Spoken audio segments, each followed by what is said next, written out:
Hey everyone. Today's NDE comes to us from Lisa Henderson.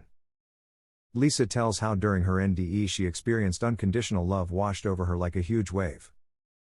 So sit back, grab a cup of coffee and enjoy the narration. If you like this video, hit that like, and consider subscribing. Without further ado, let's get to the story of the day. I was let go from my temporary IRS job in Memphis in March 1976. I had just put a down payment on a used Monte Carlo car while sharing a duplex with a roommate. I believed my future was bright. As a tax examiner, I was earning well before the furlough arrived. The same night I received that, I left for Arkansas, and as I stood at a roadside stand, there was an earthquake. My entire world was about to change drastically. My feet and shoulders felt strangely cold when I woke up the following morning. My toes appeared to have rubber bands wrapped around them because they were pale and tingly. Additionally, I was unable to lift my arms overhead, as if I were lifting bricks. A brand new nightmare, unlike anything I had ever seen or imagined, was weaving itself into the day. My knees and thighs were so weak by the end of the day that I could not stand up while walking. Since my mother was out of town, I went to stay with a friend of hers because it was unsafe for me to remain at home alone. I had lost touch with my entire body. I had been in very good health up until that morning. I was 20 years old, and riding my bicycle across town had given me strong arms, legs, and a healthy heart. The following evening, I tried to get out of bed to use the restroom but instead fell to the floor and was unable to get up. The woman I was staying with was unable to lift or assist me. To get me off the ground, we had to call my brother.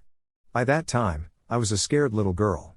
Due to the furlough from my job at the IRS, I had neither insurance nor a source of income.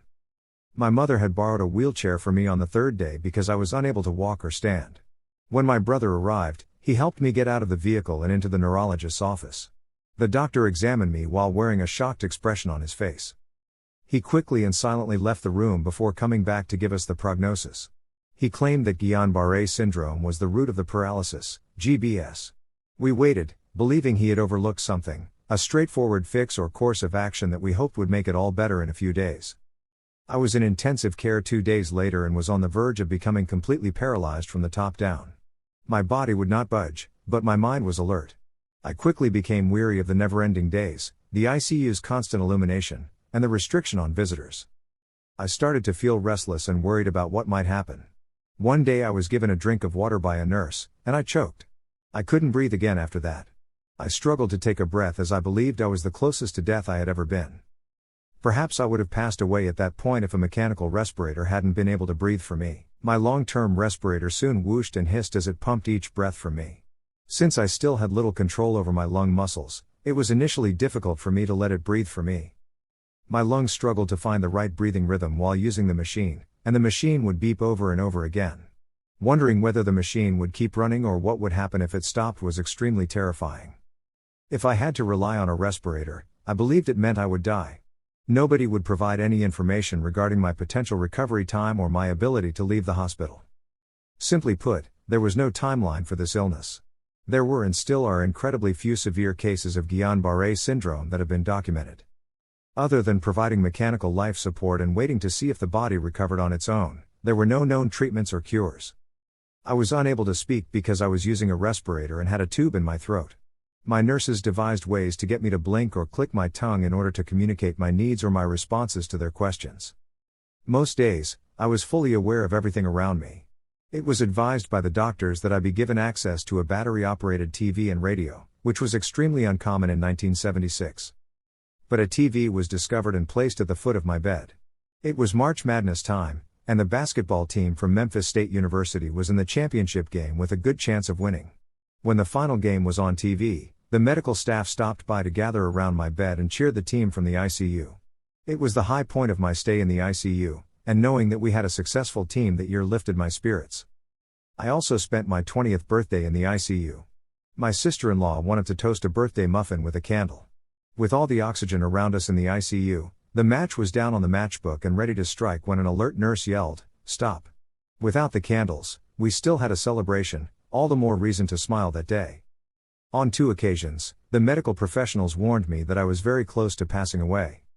Even though my muscles weren't moving and I was taking a lot of pain medication, I was still experiencing extreme nerve and muscle pain. No medicine could repair my neurological system's damage. In spite of regular chest pounding from respiratory therapists, I developed several cases of pneumonia. The majority of the paralysis-related symptoms had no great panacea medications or cures. The following incident involved me clearly observing an angel of death hovering over my bed. It was a faceless figure covered in a brown hooded robe à la monk. My spirit practically leapt out of my body from fear. When I looked down at my body while floating above my bed, I could see all the tubes in my lifeless body. Then I recall being in a pitch-black space with a light shining down from above, only being able to make out Jesus' white-robed knees, legs, and feet. I'll never forget the biblical woman who used her hair and tears to wipe Jesus' feet. That's me, I experienced the greatness of unwavering love, which swept over me like a tidal wave. Like there was nothing else in the world, I too experienced peace. Before or since the experience, I have never felt that much love or peace within my spirit. Jesus gave me the option to stay with Him or to go back to my immobile body and carry out my purpose for God.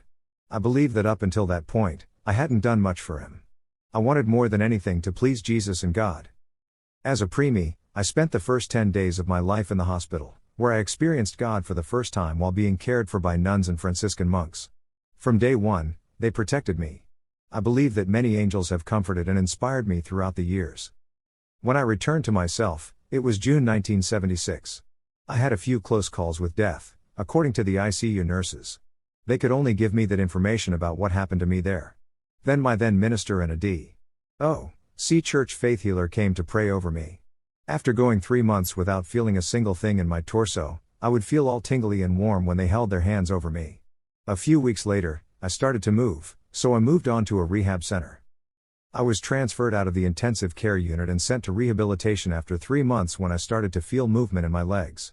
One of the most agonizing aspects of rehabilitation was when medical professionals disregarded the fact that I was still in excruciating pain while other patients, like stroke patients, had no sense of pain. In my wheelchair, learning how to maneuver, I spent the majority of the 3 months of therapy. Every part of my body was hypersensitive to any touch, and any movement of the body had to be learned all over again. After a while, I figured out how to write with my right hand again, stand up, and walk again despite having non-functioning toes and ankle muscles that gave way when I tried to turn. I also eventually learned how to talk, without the respirator. My ankles, feet, and toes hurt a lot even though they appeared to be normal, and even though my muscles were permanently weak, there were many negative effects. Other areas of my lower body were also affected. Minor losses in muscle control and nerve conduction occurred as well, enough to affect me for the rest of my life, though I was very grateful to be able to stand up after rehabilitation therapy. People today still look at me in disbelief when I explain my partial disability, as if I'm making up my damaged body and my need for flexibility at work and social gatherings. I've learned to walk more slowly and to make accommodations so that I can try to appear normal when I walk. Whether we are young or old, this is where we all struggle with the emotional and social isolation that frequently follows a physical loss.